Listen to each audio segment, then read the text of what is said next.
My name is Bok-bîn. I'm the CEO of the Confucius Temple in Tainan. It's my pleasure to share with you some of my experiences in Tainan, as well as my book and my writing. So Ambassador Tian asked me to talk to you about some of the soft power of Taiwan. So what is soft power? Before we talk about soft power of Taiwan, what is soft power? Let's begin with soft.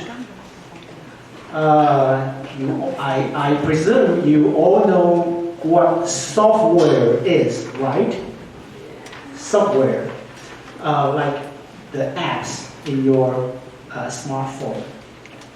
So what is software? How do you explain it in a simple way? I would say that a software is a set of ideas invested into our tool or instruments. Computer computes, right? You have to give it something to compute. That something is the ideas. When the gadget or the instrument or your computer has something to compute, that something is the software. So, the soft power of Taiwan has to be those ideas that we're going to put into our tool or instruments. Usually we would say that that's our culture, Taiwanese culture. This is my main topic of today. A Confucius Temple by itself is not important, is not special. There are many, many Confucius temples in the whole world, especially in China. And you can count on China to have a Confucius temple at least in every province. So a Confucius temple by itself is not special. However, a Confucius temple in Tainan is. It is special because it's in Tainan. Or the Confucianism in Taiwan is special because it has our investment in it, because it has our understandings in it, because it has our explanations in it. So, today's working thesis is these two. Stories need a vehicle. You have stories, but how do you tell the stories to other people? What is that vehicle? In general, I would say that in order to tell the stories, the vehicle is it has to be interesting enough. Or you can tell your stories in a very passionate way, 100 times more passionate than I am now.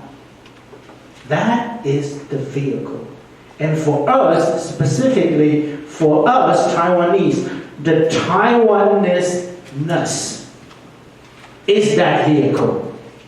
Because we are special, because being a Taiwanese is special. Why? Being Taiwanese is very special. Why? Try. Because it's our identity. Why is your identity special? We are born here. We are born here. Okay, I think you are getting colder you were harder in the beginning. My answer may surprise you. We are Taiwanese. Being a Taiwanese is special simply because you are not Japanese. You are not an American. You are not a Mexican. Being Taiwanese itself is special just because the difference we possess from other people. So that difference is that makes us special. Okay? It's simply because we are different from others. And we need to find that difference. That difference is the Taiwanese-ness I am talking about. Those things that only we have. Those things that make us different from other people. Believe it or not, there are many, many Confucius temples in Japan and even in Vietnam. Why the Confucius Temple in Tainan is special? Because it's in Tainan and it's in our country. And throughout the history of modern Taiwan, we have been again and again re-explain what Confucianism is and what that Confucius Temple is so special for us. What's so special about the Confucius Temple in Tainan?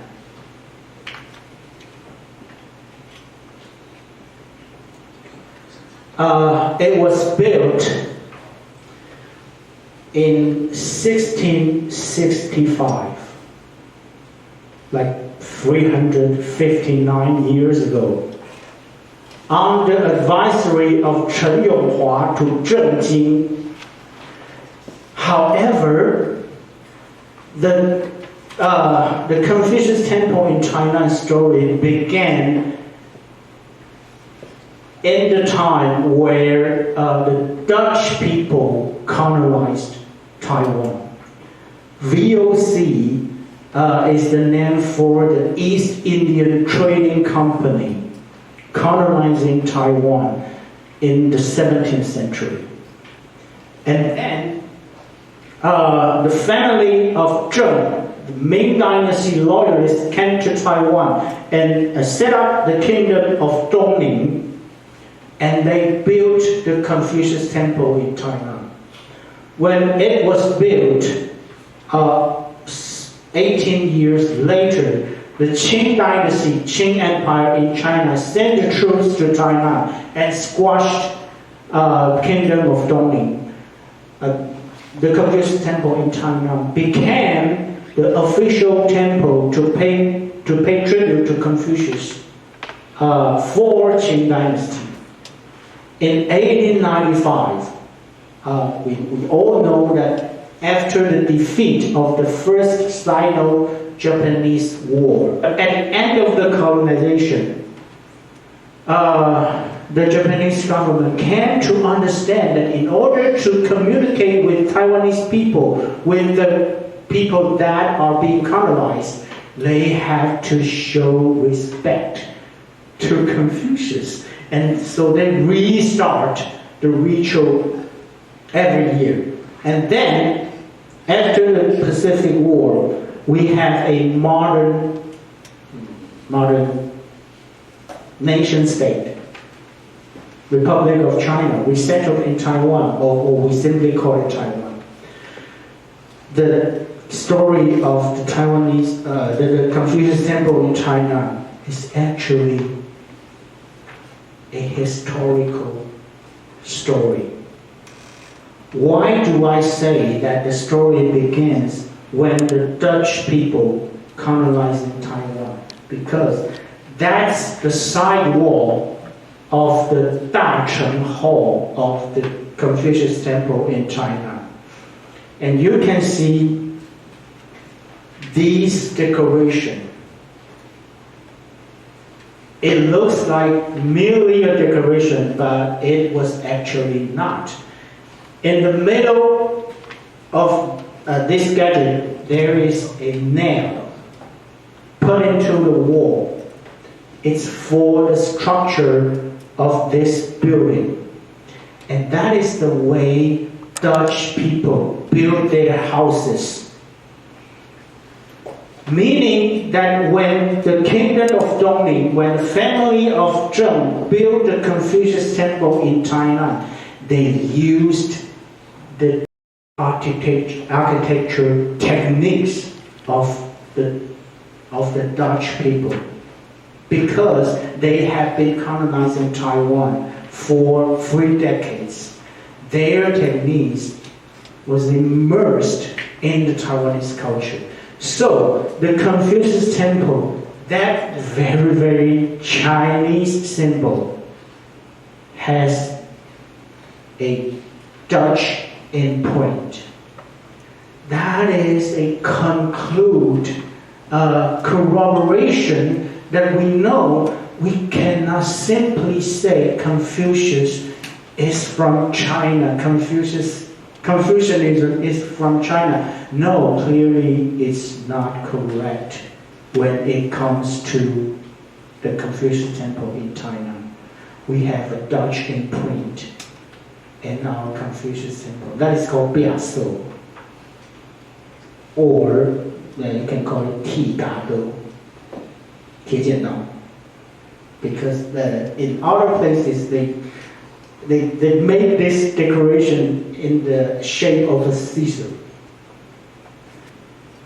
There is another fantastic beast. This is called Shiwen. It's a son of dragon. People from Ming Dynasty on believed that there are 9 sons by the dragon. This is one of them. It's called Shiwen, or in Taiwanese, Li Bun.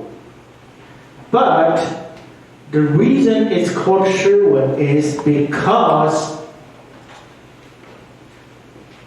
this is the Wudé Dian, just beside the Confucius Temple in China. It's in the elementary school of Zhongyi Guoxiao. This building was built during the Japanese colonial era. And the architecture in Japan was heavily influenced by Chinese culture. So they had these kind of things. Look outside.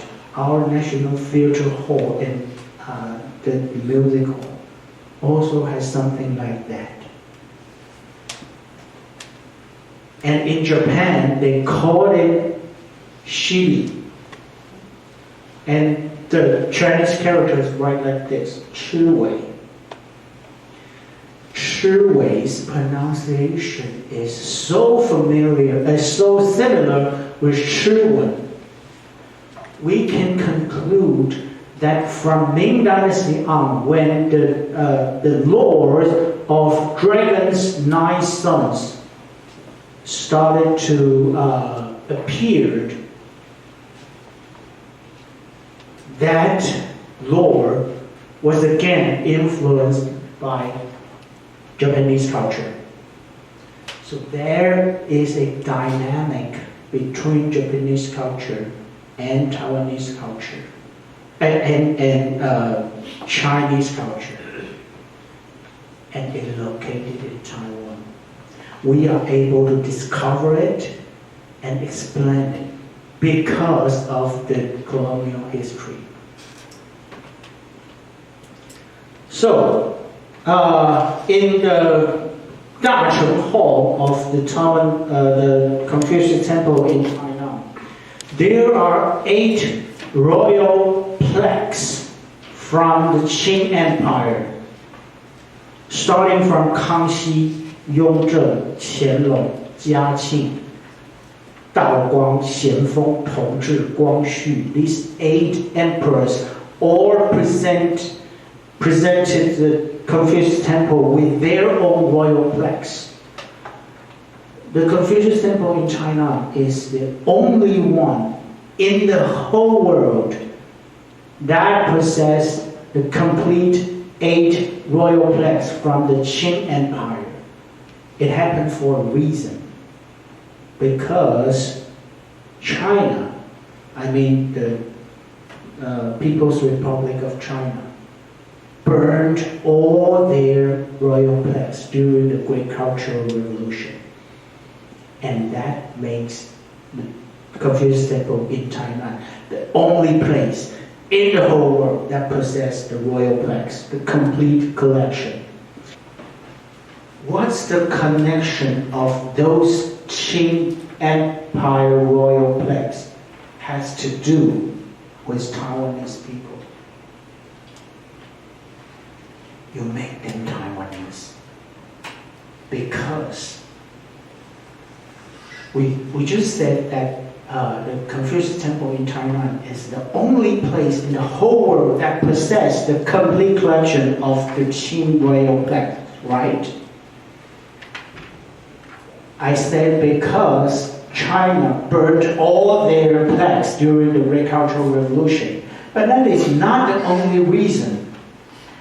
At the end of the Pacific War, Taiwan, especially Tainan and Taipei, were heavily bombed by the Allied power because Taiwan was the last stronghold of Japanese Empire during the end of the Pacific War. That is why Taiwan was bombed.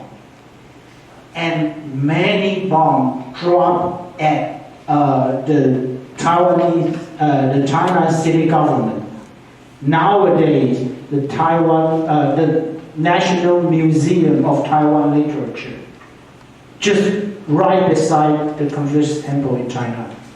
And there were 2 brothers at that time of a family looking over the Confucius Temple in China for generations.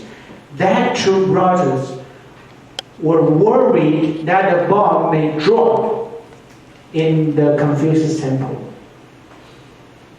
and burn all the royal plaques.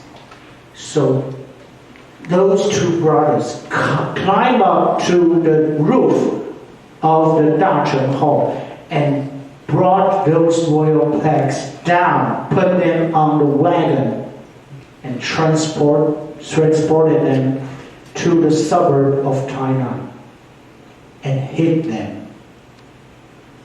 After the war, when the Confucius Temple was rebuilt, they brought them back and put them up. If not for those 2 brothers, our royal plaques would be burned as early as 1945, earlier than when China burned all their royal plaques.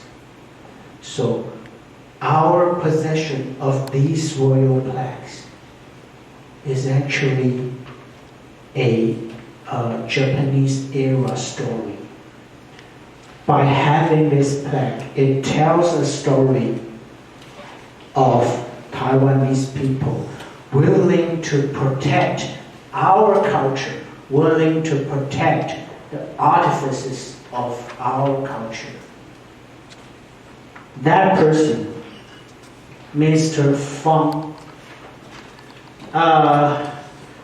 I'm pretty sure at this time, Mr. Feng is outside of my CEO office having tea under the tree right now. And his father was one of those 2 brothers who saved our royal plaques. And why do I know the stories? Because Mr. Feng told me. you will not be able to know the story of two brothers saving our royal plaques simply by looking at the royal plaques, right? We have to tell the story. We have to tell other people that there was this very touching story of Taiwanese people protecting our own culture. That makes us different from China. In a way, during the Great Cultural Revolution, China was doing what they thought was right. We identify what is valuable to us. We find their significance, and we try to sell them or introduce them to foreigners. That makes us Taiwanese. That makes us stand in front of the destruction and say to it, you shall not pass, or over my dead body. Okay, that is my presentation. Thank you very much for your attention.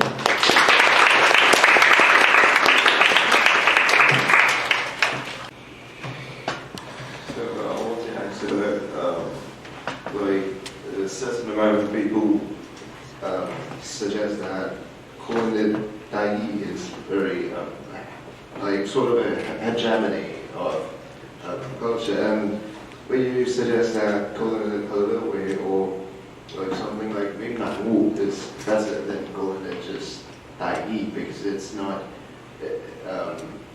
like it's not presenting all of Taiwan.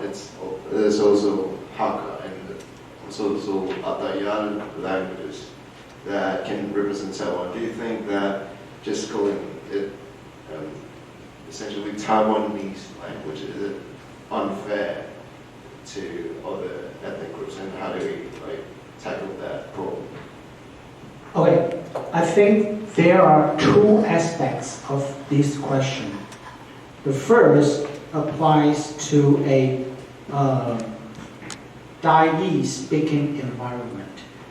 In our country, there is a language called Dai, not because it's the language spoken in Taiwan, but because the people speaking it call it Dai. I would even venture to say that by calling it Dai, it does not infringe the right of Hakka-speaking people. Because Hakka-speaking people call their language Hakka. They does not call it Dai. They didn't even choose to call it Dai. So by calling it Dai, it does not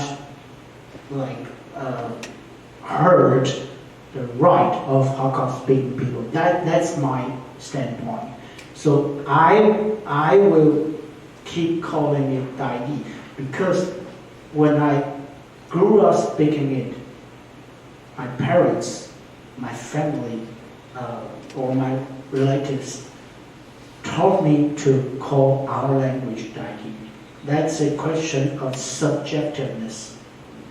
But that only applies to our country. When it comes to translation, I would never call Dai Taiwanese language. I would not translate it like that.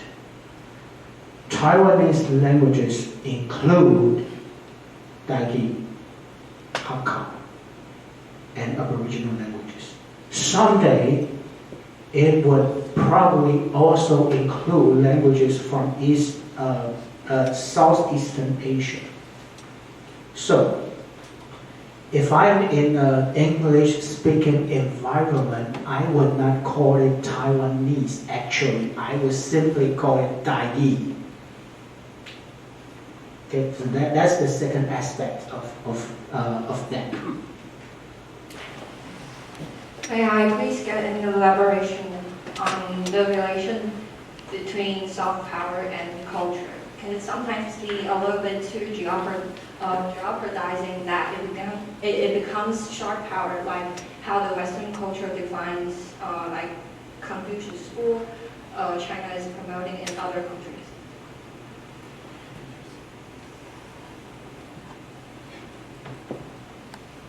I would say that the only thing that the Confucius Academy in the West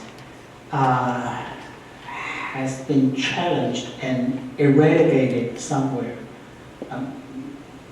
in many places is because that China used their Confucius Academy for espionage. Espionage, how to say it? Intelligence work, 间谍活动。Espionage. Yeah, espionage. They put it in wrong usage. They used it incorrectly. What's Confucianism? It's certainly not espionage, right? Confucianism, actually, if I am to explain it, Confucianism is a set of knowledge about people and the relations between people. That is about it.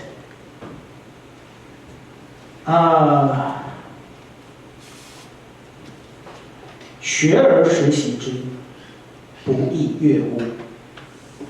有朋自远方来，不亦乐乎？人不知而不愠，不亦君子乎？ This is the first verse of the dialect. 论语学而定矣. It's actually talking about the effect that knowledge may have on you. Knowledge itself is happiness. Knowledge itself makes you happy. That is why if you review what you learn, it makes you happy. And knowledge has a second way of making you happy, by sharing. If you are able to share what you learn, what you know with other people, that knowledge will also make you happy. That is why when people from afar come to you and talk to you about knowledge, that makes you happy. But Confucius assured us that even if you are not able to share, even if you possess or know something that is only valuable to yourself, then Confucius tells you, rest assured, you can still be happy. And by not able to share your knowledge and still being happy, that is a quality or a good character of the intellectual. So, 人不知而不愠，不亦君子乎? By talking about knowledge, Confucius actually touched upon at least 3 aspects of human life. By being alone, by being together, and by being cut off from others. That is why I think that Confucianism is a knowledge about people and about relation. You have to put it into that use. And that way you can share the good the values of Confucianism to others without being afraid of people might think you are doing something fishy. Okay? So, as you mentioned before, as your speech, when it talks about national identity. So, because we have the same cultural background or religious between mainland China and Taiwan.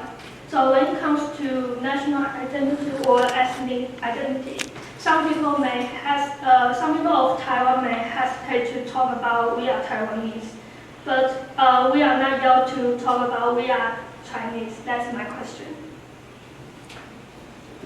In an ideal situation, in a liberal country, if you are not brave enough to express your Taiwanese-ness, then just be yourself. And let those people that are not brave enough be themselves. Because by proclaiming we are Taiwanese, you have to have the faith that you are speaking or you are speaking up for those who are not brave enough. Not everybody is brave. But the people who hesitate can also benefit from your audacity. Believe that. Okay. Okay. Again, thank you very much. Now we have 1 minute break time. Please come back and be seated at 14.